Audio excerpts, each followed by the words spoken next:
Hello बच्चों, good morning all. तो आज आप लोग के बीच इतिहास लेकर आए हैं जिसमें हम मेटरनिक युग के बारे में जानेंगे। ठीक है, तो वीडियो को शुरू से लेकर अंत तक देखिए, आप लोग बहुत अच्छी तरह से समझ में आएगा। देखिए, करें यहाँ पर इतिहास, जिसको इंग्लिश में क्या बोलते हैं बच्चों, हिस्टोरी।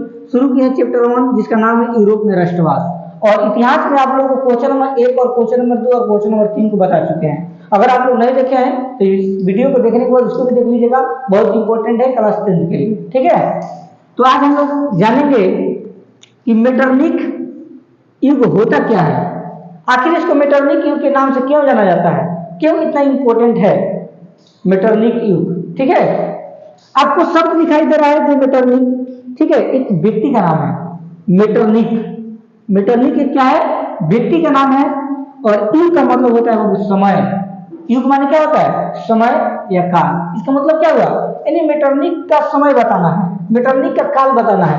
यानी कोई भी जो मेटरनिक थे वो अपने जीवन काल में कौन कौन से काम किए थे और इनका कौन ऐसा समय था जिसमें लोग इनको महान समझते थे, इस चीज को हमको बताना है।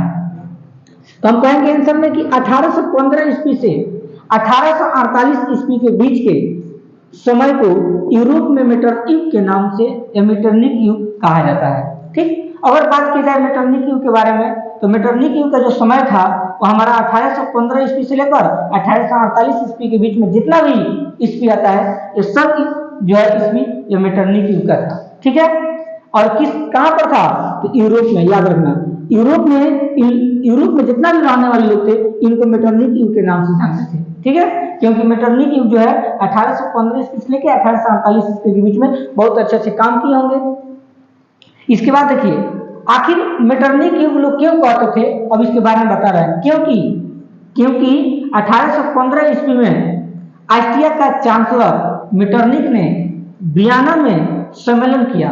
ध्यान समझिएगा बच्चों, देखिए यहाँ पर क्या बता रहा है, क्योंकि 1815 ईस्वी में यानी जो मेटरनिक का समय था, यानी मेटरनिक युग का जो समय शुरू हुआ वो कब से शुरू हुआ, 1815 ईस्वी से। याद रखना, ऑब्जेक्टिव में पूछ सकता है कि मेटरनिक युग का समय कब से शुरू हुआ था, तो 1815 ईस्वी से। जो ऑस्ट्रिया के चांसलर थे, अगर कोई पूछे कि ऑस्ट्रिया के चांसलर कौन थे, तो आपका आंसर हो जाएगा बच्चों मेटरनिक। ठीक है, ऑस्ट्रिया के चांसलर कौन थे, मेटरनिक थे।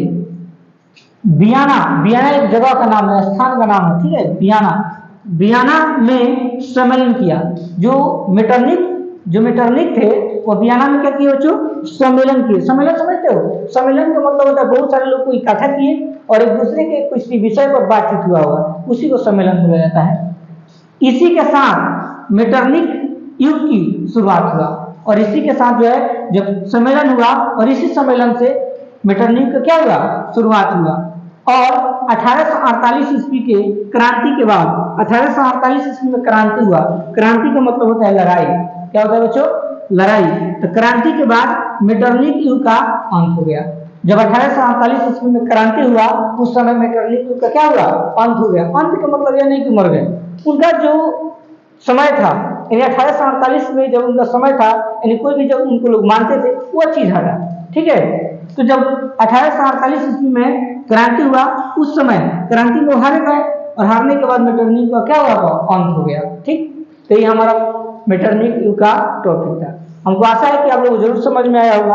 अगर समझ में आया होगा तो वीडियो अगर अच्छी लगे तो शेयर कीजिए और सब्सक्राइब कीजिए। धन्यवाद।